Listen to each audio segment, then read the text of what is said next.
My parents are on the way, and I wanted them to be here because, you know, they play such a huge part of my life, and they've meant everything to me. And in a lot of ways, they serve sort of as the template for what I want to be to other children in this community. You know, my father just recently, and let me do this real quick. And this is what I do. And so y'all tell him that when you first saw me, I had my jacket on. Okay, I do this, Pat. You know what this is. But my father, you know, he comes to hear me often, or he'll see me at different places, and he'll say, you know, you did great, but why did you take your jacket off? At least let them see how good looking you are before you take it off, okay? So I want you to look at me. Now you can see, and I'm going to take it off, and you tell my dad when he comes in, if he fusses at me, that I did have it on when you first came. And I say that, you know, really in jest, but it's serious, you know. Talking about a man who all my life I've had at my side. All my life has had my back. All my life has guided me and really molded me into the man that I am. You know, I always talk of my father. You know, he's a graduate of Spring Hill College, and this is the Gautrelet room, right? And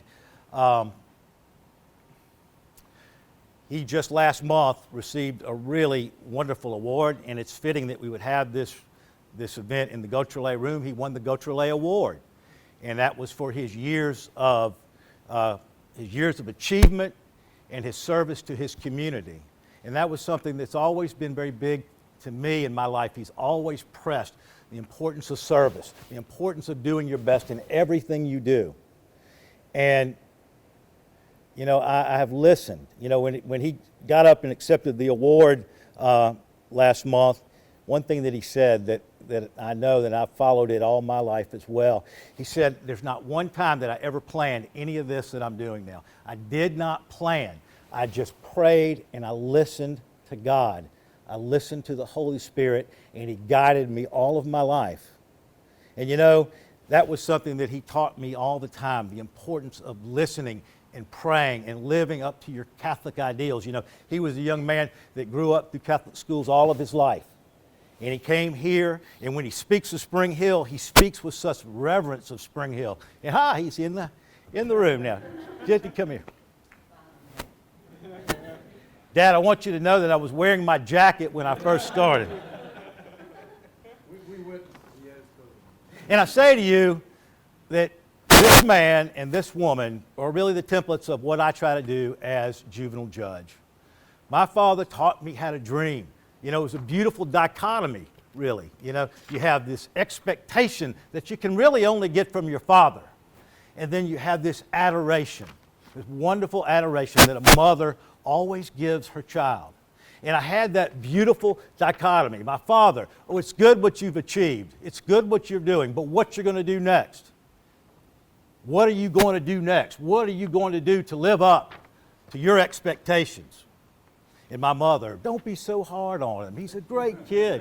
If you ever want to know how great I truly am, just ask my mother. She'll be glad to spend a long, long time. And I love them, and they serve to me as I go throughout my work. They serve to me to try to be that to the other kids that don't have it in this community, and there's just so many of them that don't. You know, I deal with all the crime in Mobile County involving juveniles. 92% of those children, 92% don't have what I've had all of my life in those two individuals right there. They don't have a mother and a father, because 92% of them come from a single parent home. And they're lost, and they're hurting, and they're scared. I want to introduce a couple of other people before I get started, and I want you to know, Pat Kennedy, stand up. When I came to the juvenile court, all hell broke loose. I'm going to tell you that. When I was elected judge, it really and truly, all hell broke loose. It was record years of crime and violence had taken over, and I just didn't know what to do. I really didn't, and I was scared. And I called Pat in my office, and Pat is a supervisor at the youth center. I said, we've got to do something. What are we going to do? And we sat down and we started plotting and planning what we would do to address the needs of the community. And really and truly, it was out of control. There was just so much out of control. And I relied on her, and side by side, she likens me to dealing with a bunch of Lego blocks, right? Said like we were on the floor and we were playing with blocks and we were trying to build something that would make some sense, trying to build something that would make a difference in this community. And I love her. And when I think about everything that I've had, when I'm working with so many that have nothing, I think about a mother and a father, all of my life been behind me. I think of this beautiful wife that I have back there that made all the difference in the world to me and really changed my life and gave me vision for what I wanted to be and what I wanted to do. I see so many good people. My good friend Judge Hardesty is in the courtroom. And I tell you, when I first became a district attorney getting out of school, and I went up to him and I said, man, what am I going to do? He was another district attorney. He had been doing it for a number of years. And I said, what am I going to do? You got to tell me what to say. I don't know anything. Nobody taught me. Law school didn't teach me how to be an attorney. And so, Judge, please, George, please help me. And so I went over to his house. I'll never forget, I drove over to his house. And he was sitting there, and I was just, frantic, really, because I was getting ready. It was a Sunday, and I was getting ready to start. I was getting ready to do my first docket, and I had looked at him for a couple of weeks, and it was ready, and it was going to be mine now. And I went up to his house. I said, "What do I do, George? What do I do?" And he said, "Look, you know what you need to do. You know the law. You know the procedure. You've seen me for two weeks at least doing it. Now it's time for you to do it. Just go out and do justice." Just go out and do justice. I said, what is that? He said, you will figure it out just right now. Go do it. And so I left his house. Do justice. Do justice. And I told you my father, he always talks about the Holy Spirit. I see the Spirit. I'm moved by the Spirit in so many things in all aspects of my life. So I left. I put my books up and we rushed to church. And I thought I had brought it in here. Maybe I didn't. And I walked to the back of the church, and I saw a bumper sticker. I brought it here. It's all tattered and torn. And it said, if you want peace, work for justice. Now, I just left George Hardesty as I'm getting ready to start the beginning of my career, and back in there, I see this bumper sticker. It has been on my door throughout my whole career, in any office I ever had, to remind me that the work that I'm doing requires that I do justice. Justice wasn't something totally foreign to me. All of my life in school, I've gone to Catholic schools. Social justice, if nothing, is something that we should all be very familiar with. The importance that we have, the obligation that we have to others, to share God's mercy and God's love, is such a Catholic thing, isn't it? I remember the peace, as he talked to me about peace. If you want peace, work for justice. If you went to Catholic schools, and how many of you did? If any of you went to Catholic schools, we sang about it all the time. Let there be peace on earth. And what do? Let it begin with me. Make me a vessel of your peace. Where there is injury, pardon. Throughout our whole lives as Catholics, we've been taught the importance and the importance that we have and the obligations that we have to make this world a more peaceful and a better place. Well, let me tell you a couple stories, and I told you that the Holy Spirit is so strong in my life, and I've been guided so many times. And it's not that, the Spirit talks to me, not so much, well, almost entirely in others. And I'll tell you a couple stories. When I first working as a DA, and I'm a young DA, and I'm nervous, again, just like Judge Hardesty before, I'm working on a murder case. And it's a tough one. And it was my first big case. And everything was on the line. It had a lot to do with how my career would go. And I had been working for months on this case, really. And constantly, day and night, working hard. And I remember I just had my son. He was probably just a few months old, and I had not been home in a while, and my wife called me on the phone, and it was a Friday night, and I remember it was cold, and it was like in November at this time, and she called me and said, Blaze would really like to see you. And it's time that you get home because, I'm getting ready to put them to bed and I'm hungry.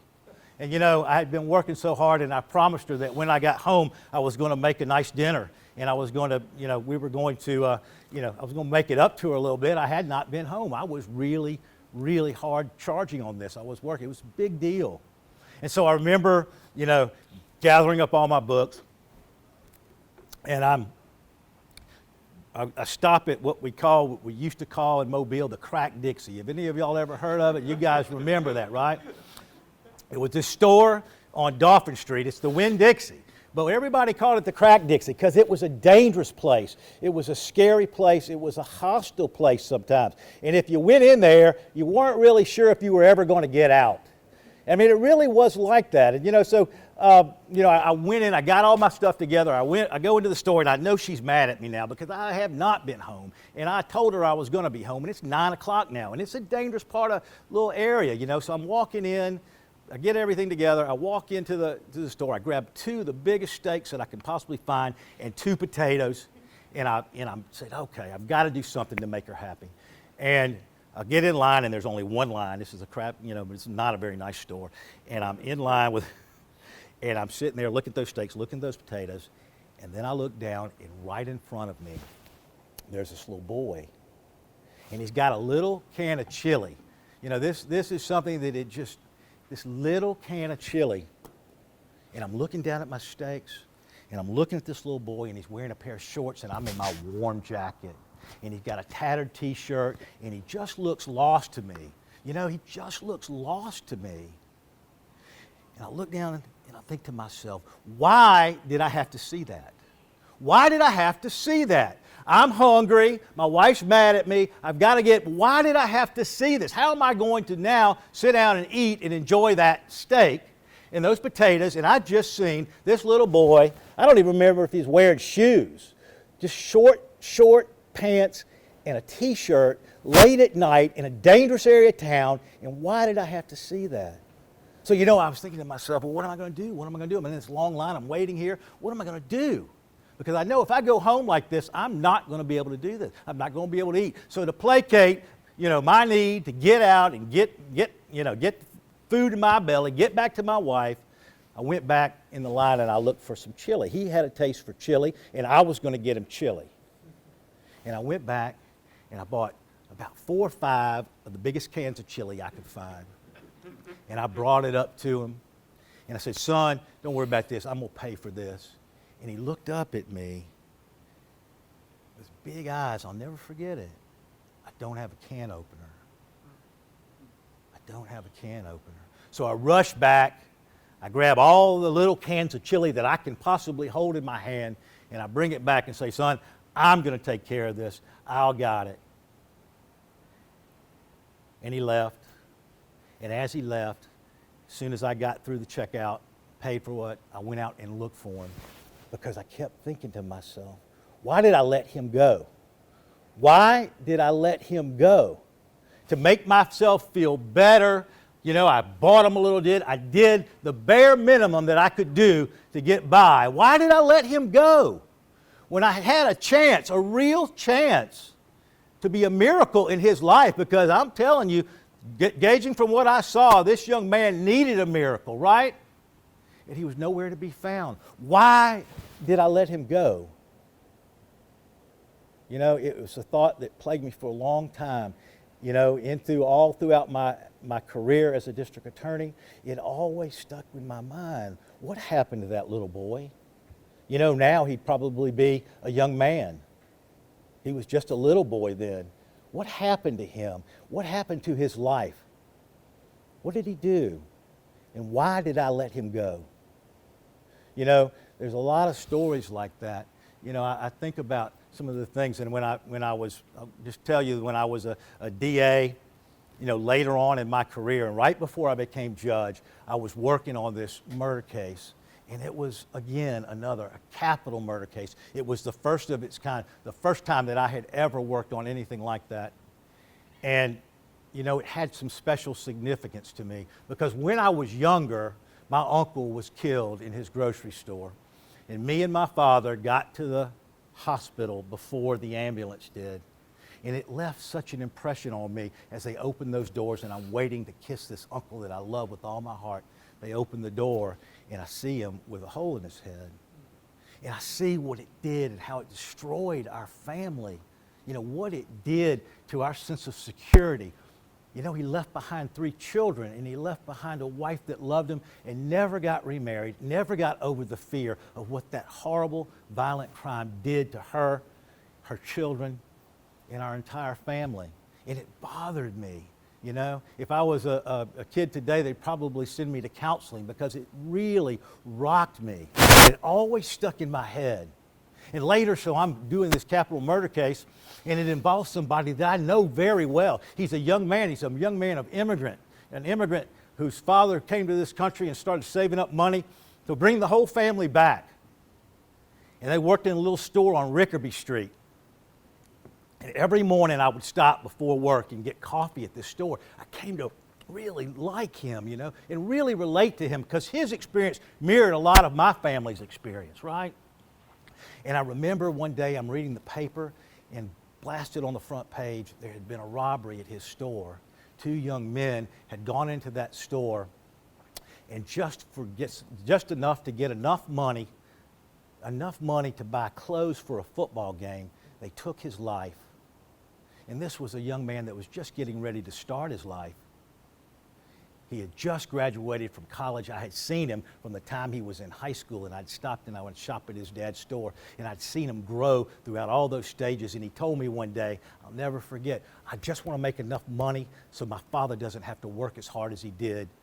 You know, he's worked all of his life and he's struggled all of his life, and I just want to make enough money where I can help him and let him be able to rest a little bit. And he was getting ready to start a brand new job, and he was going to do something that he had been dreaming about all of his young life, and it was snatched from him. And when I saw that, it enraged me. It enraged me. This was personal. This was personal in a way, you know, that as a 12-year-old boy I felt, right? Because I corresponded, you know, what had happened to this young man to my uncle. This was like it dredged up all kinds of things that I thought were long since hidden inside of me. It dredged it all up, and as I approached this capital murder case, I approached it with such zeal, and I hate to say to a group of Christians in a Christian school, I approached it with really hate. And for 2 years as I did this case, I just hated. As I prepared that case, and it was a long process, and it was a lot of just horrible things that I had to hear, a lot of pain that I had to deal with the family that had lost someone so dear to them. It was 2 years of hate, and when the trial came up, you know, in my opening statement, I was so full of the passion and so full of that hate. The jury heard it. This was horrible. It was horrible what these young men had done, and I hated them for it, and they could feel it in everything. And when I, you know, all through the cross-examination, all through all the stages of that trial, that hate just was never lessened. It was just so palpable. It was just so strong. They could feel it. And when the trial was over, the first stage of it, it was a capital murder trial. The first stage is guilt. And when the jury came back and found them guilty of capital murder, that hate still endured. It did not lessen. I hated evermore. And then a funny thing happened. It was time now for the other part of the phase of the trial, the phase whether or not the jury would decide, a judge later too, but a jury would decide whether to recommend death. And after I got up and talked about the horrors of this crime, the beauty of the life that was taken, and how these 2 young men deserved to die for what they did, then it was time for me to sit down. And then it was the defense's turn. Then it was time for the mothers and grandmothers and sisters and brothers and uncles and aunts all to come forward and to beg a judge, beg a jury, let my son live. Not that they were ever begging that he would ever be out of prison. These 2 young men would never be out of prison. Let them die in jail, jury. Let them die in jail. And after I heard them one after another, crying and begging and pleading, he was a good young man. He's not the monster that the DA. He did, or has been found to do, a monstrous act, but he was not always like that. He dropped out of school when he was young. He didn't have his father in his life. There was so much that they were just begging, so many factors that had led them to where they were. And all they were begging was, just let him die in prison. Just let him die in prison. And all that hate that I'd carried for 2 years, and I say 2 years, but you know it was really 30 years. All that hate, that 30 years of hate, as they spoke, just slowly eased out, slowly oozed out, a little bit at a time. And then by the time it was over, it was gone. And then I sat there and I was just confused because I didn't know what I wanted. I was confused. And by the time the jury came back, I was praying now for what I had, the total opposite of what I'd prayed for 2 years and probably what I wanted for 30 years. I was praying that they would be able to be spared. And after it was over, the jury came back and they would not recommend death. And I was relieved. And I was, for the first time really, after years, in peace. At the same time, I was, for the first time in my life, truly confused about what I was going to do with it. And I asked God, please God, I want to do something different. Point me in the right direction. Help me to do something different. It didn't all happen at once, but it came. The opportunity to do something that I truly feel the Holy Spirit has called me to do. And I believe that with such passion and such zeal that I was placed in this position for a reason. Sure, there's probably a lot better people, there's probably a lot smarter people, but for some reason, God has taken this imperfect person that I am, and He's put me here for a reason. And because He has, I have a deep, deep obligation to do something with it.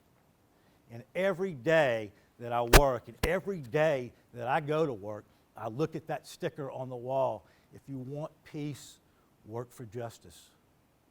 And so that's my approach to the juvenile court. When I got to be judge, almost immediately, all hell broke loose.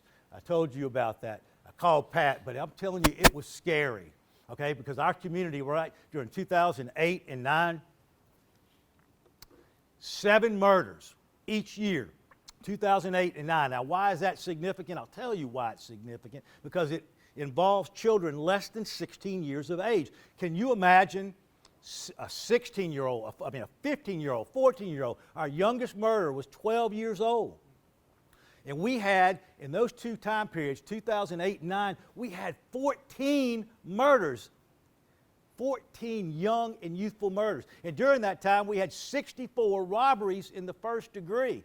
The press would call me every day. It seemed like almost every day. Every week, something significant was happening. Every week, some life was either taken or put in serious jeopardy. And I just didn't know what to do. I didn't know what to do. And I couldn't go to sleep at night. I'm going to tell you, really and truly, everybody was looking at me. And I'm thinking, I just didn't know. So I had to figure something out. So what I did, I got all the cases, and I probably called Pat. Pat, bring me every case that these 14 murders and 64 robberies, and it probably at that point wasn't quite to it yet because I'm beginning this now in 2009. Bring me those cases. And so she brought me maybe 40 cases, 40 files on children.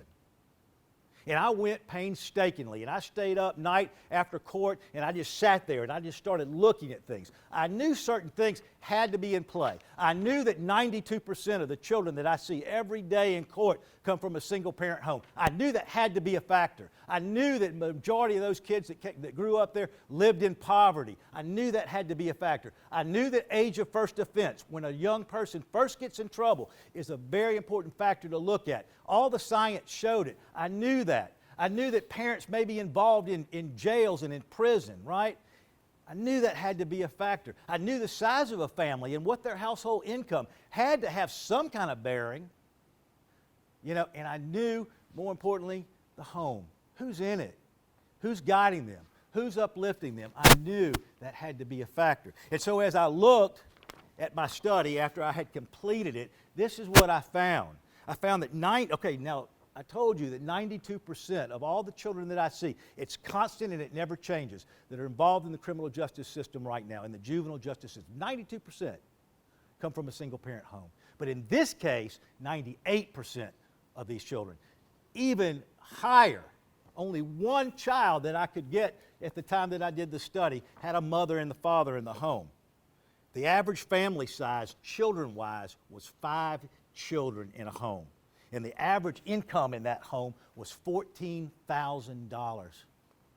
90% of them were doing poorly in school. Some of them had been suspended almost at least 40 times. Can you imagine now? 40 times had been suspended in their career. They were all doing poorly in school. 30% had parents in jail, either one or both, in prison. 40% had significant mental health deficits, and the age of first offense, and this is important, was 11.8. 11.8. 11 years old at the time that they first became involved in the criminal justice system. Now, this was just a very unscientific. This is just Judge Naaman trying to make some sense of what was going on. But already I'd had some vision that what we needed to do and the problems that I knew as a DA that I was sending all kinds of children to jails and prisons. And one thing that they all had in common, they were all high school dropouts. Oh, believe me, I never sent very few high school graduates to prison. Believe me, I certainly very seldom ever sent a college graduate to prison. All of them had that, but now I'm starting to see other patterns. Now I know what's going on, right? And so then I got together with Dr. Trace DeFurak at the University of South Alabama and the Office of Juvenile Justice and Delinquency Prevention, and they got together and they did a study. And this time, they did a random sample of 254 of my kids. See, I'm trying to find out, what is a scientific way that I can approach this? What can I do? What can we create? Something has to make sense. How are we going to go about it? What we're doing now, which really amounted to the Department of Youth Services in a jail and a boot camp that we ran for about $2+ million a year, and a residential girls program that we ran for another $500,000 a year. I said, this isn't working. We've got to do. So we looked at it again. 254, and they did all the scientific work, right? And they looked at every factor of those 254 cases, and what they found was really, it sort of verified what I already knew, but in much more greater detail and much more scientific. And what they were able to do was find 92% of the random cases that they did, the children came from a single-parent home. 75% were on some form of government assistance. 25% had incomes of under $10,000. 82% had committed a violent crime. 67% had been taken from their home at least once. And the large majority of those cases involved the age of first offense and getting involved in the system at a very, very young age. And so as they correlated all of the numbers, they were able to come up with some factors that they felt led to violent crime, that led to youthful violent crime. And what they were able to discover was certain factors leading to violent crime, one of them being family criminality. And just like I'd said, 40% of the children that I had done in my own study had had parents. 40% of the children had parents in jail. Emotional problems that were going untreated. That's a huge problem. Vicarious exposure to violence. Ladies and gentlemen, so many of them had been and grown up in just horrible areas. And I'll never forget one of the cases that I was working on. I was working on a really bad and violent murder case, and there's an image of a young child just seared in my brain, dead body, and a little boy on a tricycle riding around the road. that is roped off his body. That vicarious exposure to violence, it makes it almost normal, but really does harmful things to a young person. School problems was another factor that led, to what leads to age at first offense. And like I said, the age of first offense was the most predictive factor. And when they culled that all down, and what factors lead to age of first offense, what makes a child, offend early? Two factors that came from that: family dysfunction and school problems. We decided right then, and we called Pat on the phone, we all got together. If we're going to do anything, we've got to do it in the family and in the school. Boot camps are great, but they're not good. No, they're not. Because they teach a kid in an artificial environment and they do nothing for what's really causing the problem, right? We had a lot of kids that would go through boot camp. They know how to say yes, sir, no, sir. If you ever talked to them on the street, yes, sir, no, sir, you knew where they had been, but nothing else had really made a difference in their life. Because while you have them in that artificial environment, they were okay, but when they got back to the same problems, to the same dysfunctional families, to the same neighborhoods, in the same schools, already having been labeled a problem, they got back and it didn't last. It didn't last. The millions of dollars that we were spending, were having no effect. We had another program for girls the same way. We had to do something different. And that is when we decided we had to collaborate. We had to come up with really cutting edge programs, evidence-based. We didn't want any anecdotal, look how all these the kids are doing in boot camp. Nobody wanted to look at the numbers because the numbers scared the heck out of us. Because the numbers of recidivism rates for boot camps were 65% within the first 6 months. 65% of those children that went in there came out within the first 6 months and recidivated. Got another charge. 65%. And we were spending millions of our money on that. Nobody wanted to really do the hard work. And so we sat together, collaborating with all the partners that we have, with our mental health department, with our local drug cessation department, with our colleges that had already been working real closely, universities. And we put together a program called Transitions.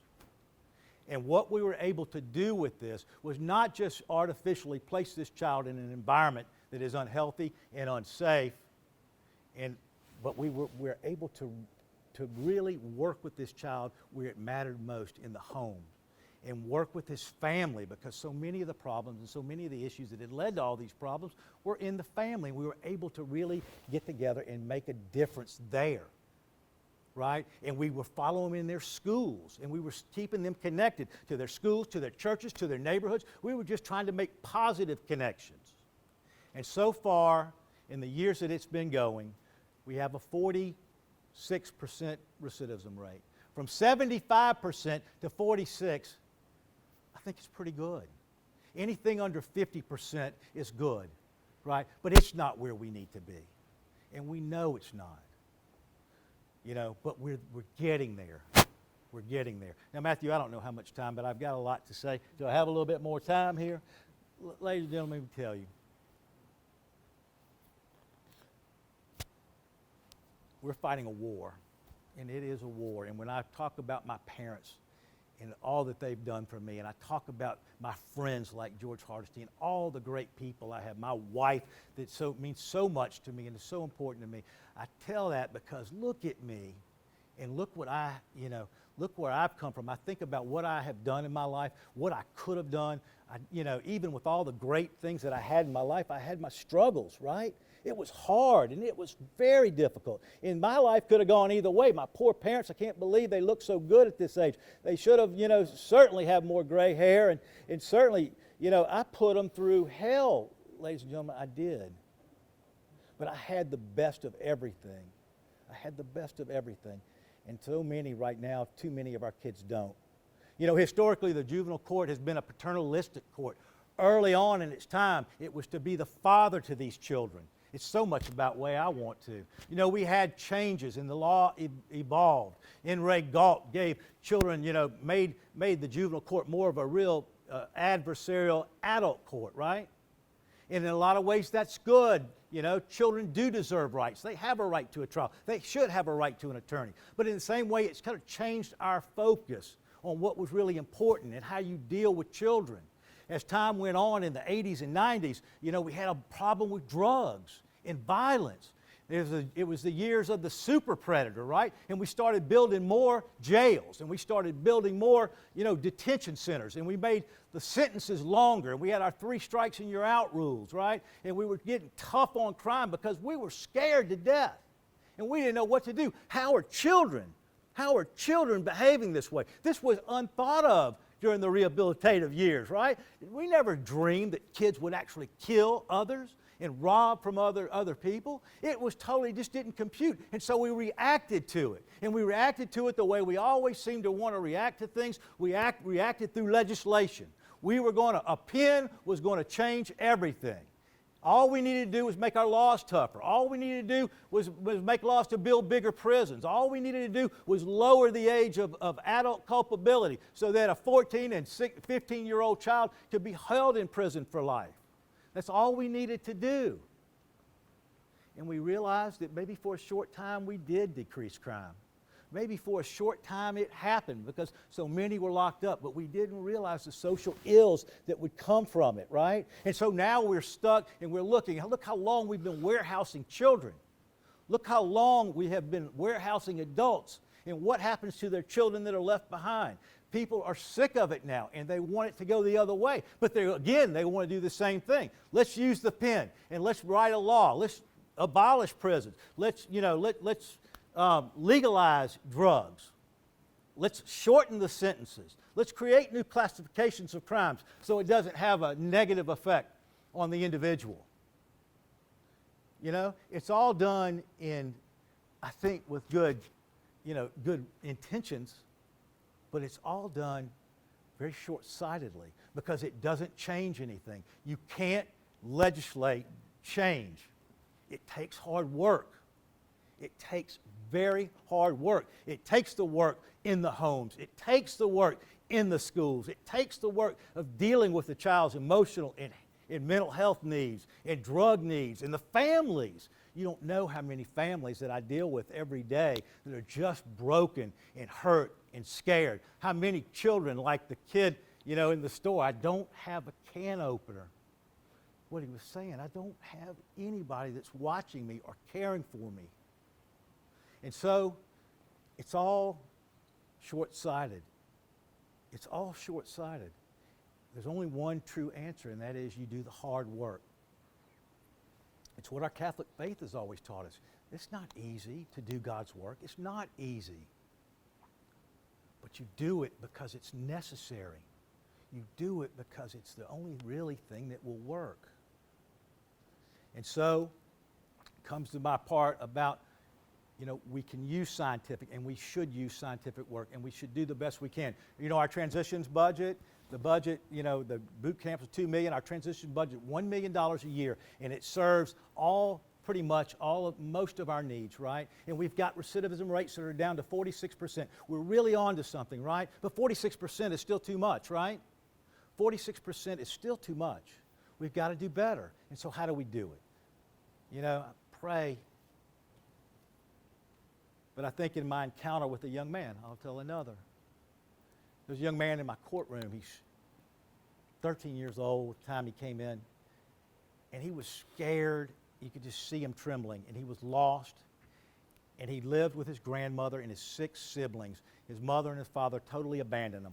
Totally abandoned him. He was there, and he was in trouble because, nothing really, really serious, but he had gotten involved in a domestic dispute. His house is just crazy, and his grandmother is old, and she's really not easy and not really hardly able to take care of the needs of these children.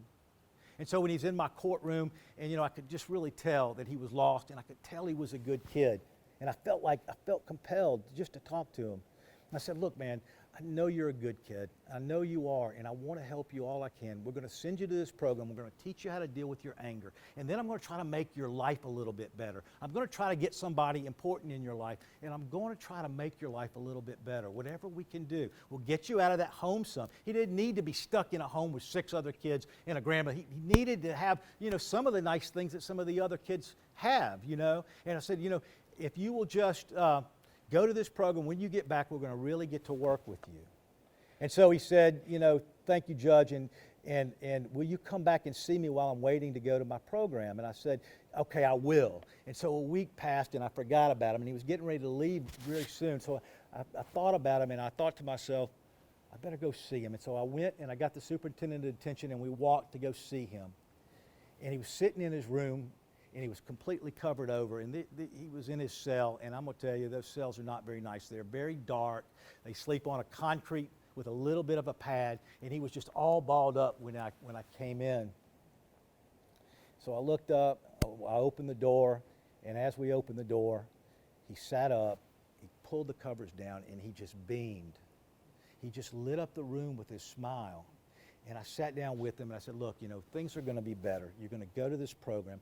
I think within 6 months you'll be back home and we'll get to work. I'm going to get you a mentor. We're going to look about getting you involved in some things at school. We're going to get you in our boys' leadership program, one of the programs that we have, and we're going to spend some time with you. And things are not as hopeless as they seem to you right now. We're going to help you. And he was just so happy and smiling. And I said, look, let's say a prayer that everything works, and then I know it's going to be better. I know it's going to be better, and I'm going to work with you. And so as I was getting ready to leave, I said, is there anything else I can do right now with you? And he says, well, Judge, I've been having a headache all day. And I said, well, that's great. The doctor is in the house. I'll take you to the doctor, and we'll go, and I'll walk you out. So we walked to the doctor, and he sat in the chair, and I waited for the doctor. And when the doctor came, I got up. And as I'm leaving, I heard him say something to the doctor. And I asked him, what'd you say? He said, you treat me just like your son. You treat me just like your son. I was floored when he said that. You treat me just like your son. When I think about all that I have received from this man, all that I try to be to the children, to my children, this little tiny act of kindness, although he had never had it, he had never experienced it, he knew what it must be like to have a father and to have someone that cares about him.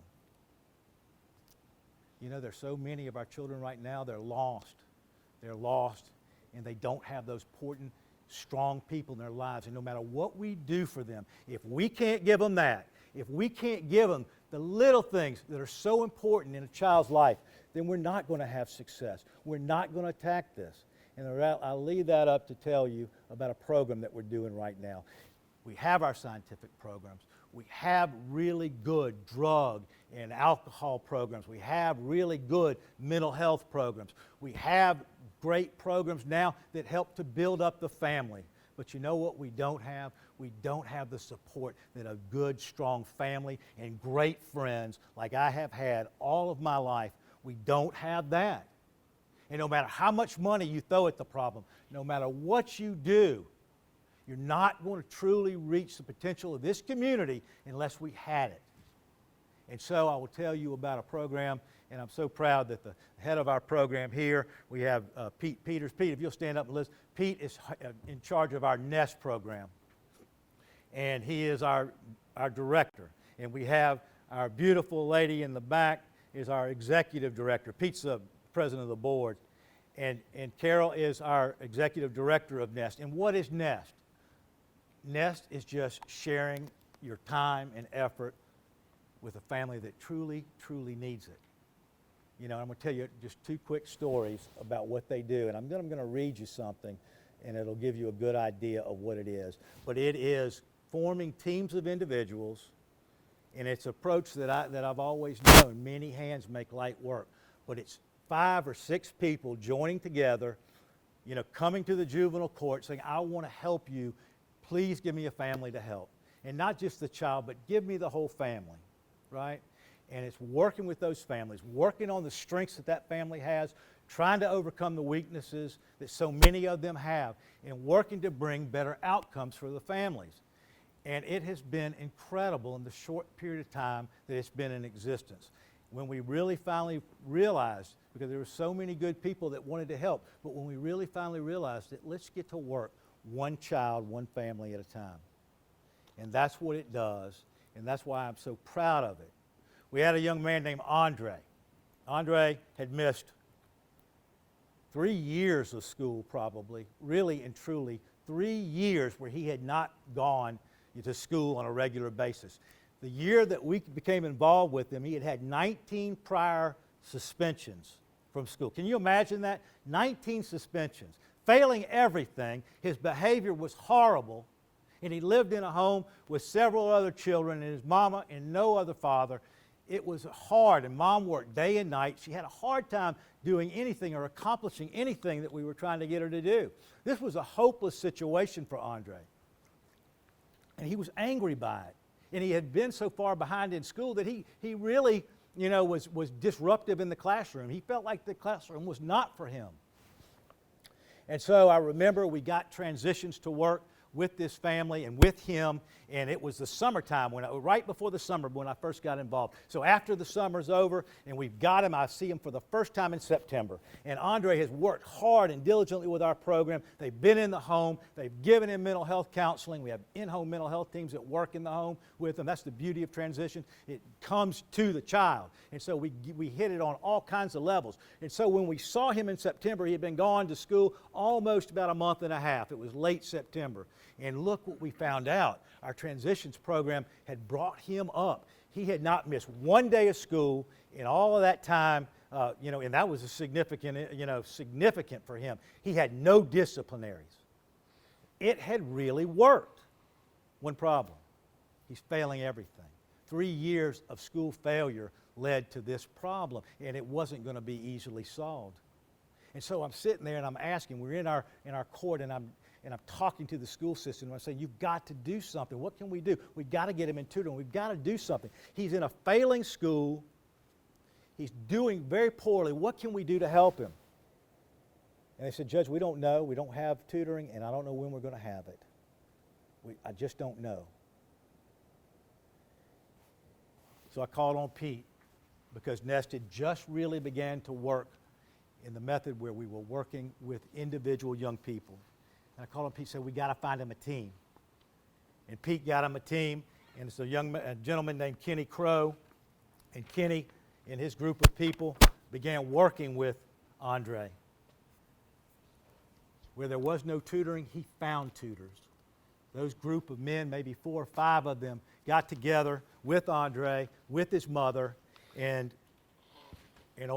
found him a tutor and a place where he could be tutored. And because Mom worked so hard, got together and would take him back and forth to tutoring and to school. And really just played a real uplifting, role in his life. And I'm going to read to you, and this is what Kenny had said during the time with Andre. He was giving a report back to Pete and to our group. We are making tiny strides with our protege, Andre. He has been attending tutoring sessions twice a week for 2 hours per session. Our tutor is doing a great job. She is Arthur Barker's sister, and Arthur's one of the members that Nest had helped to get a church and start a church on DIP, one of our real dangerous areas of town. Communication is still an issue, as the only phone they have is his mom's cell phone, and she's been working 2 shifts per day as a cook. On that note, Andre's mom lost her job about 2 weeks ago with the closing of Cheddar's on Airport Boulevard. We helped her put together a resume and made a few calls, and we got her an interview with David Rasp from Heroes downtown, and they have hired her. What a blessing that she was able to get back on the payroll without too much lost income over the holiday season. God is working here.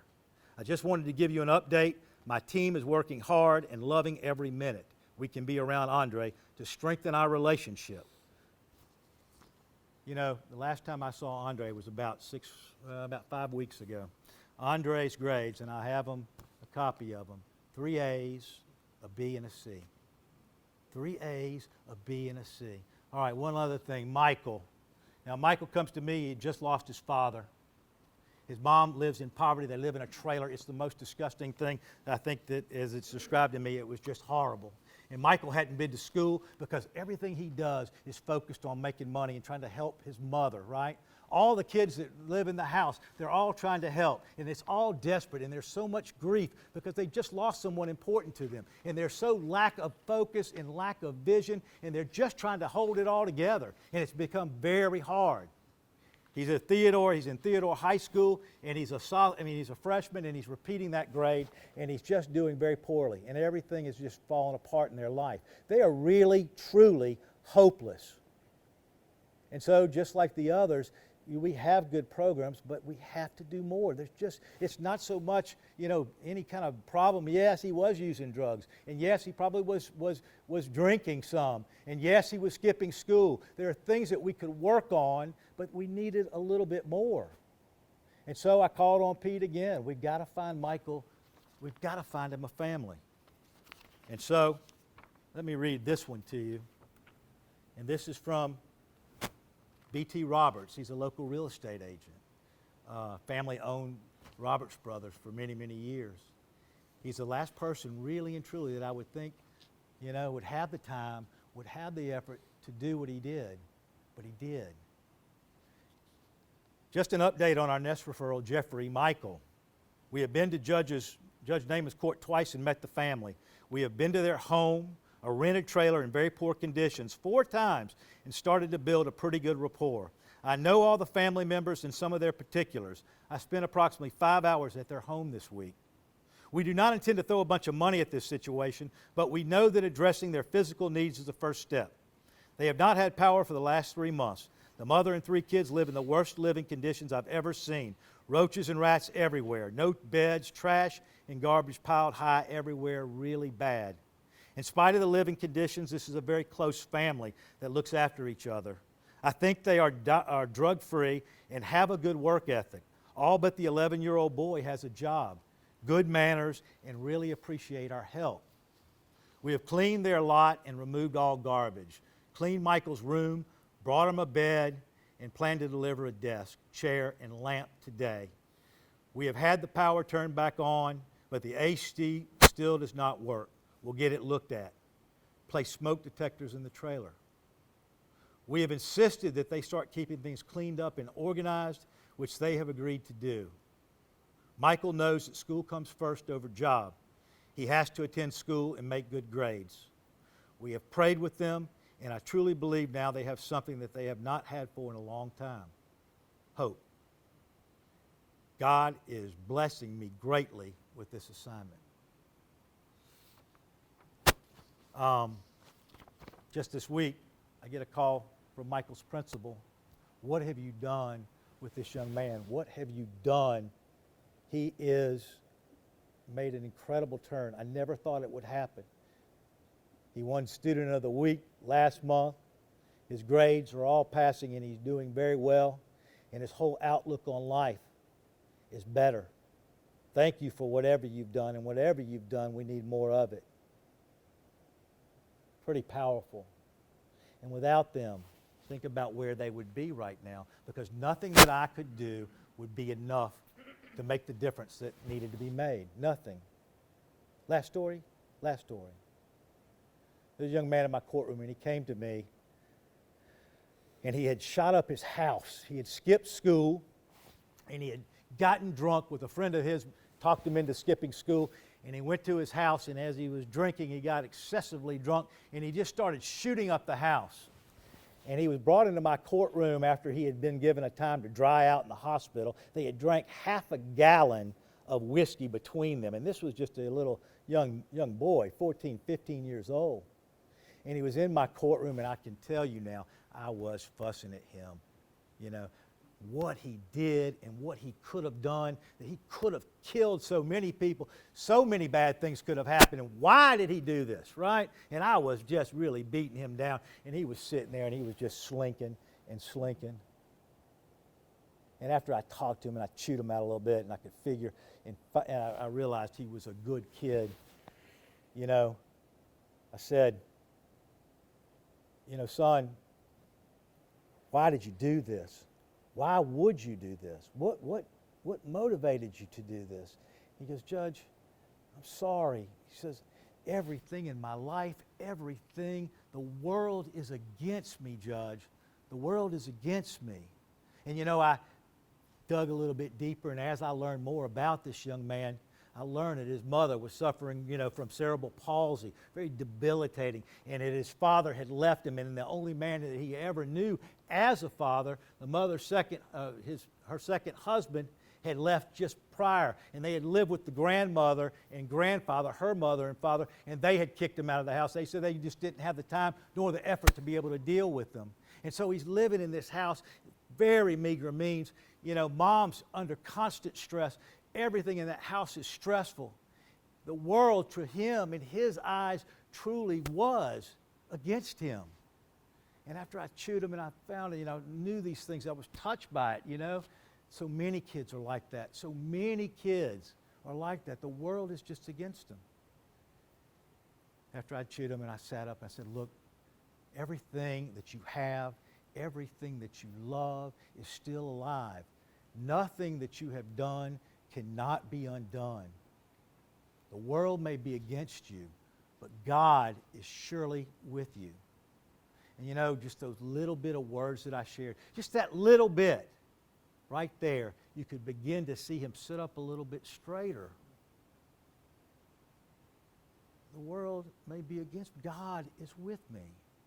And there are so many children out there right now, ladies and gentlemen, so many children out there that really truly feel that the world is against them. They don't see any hope, and there's no reason so many of them should see hope.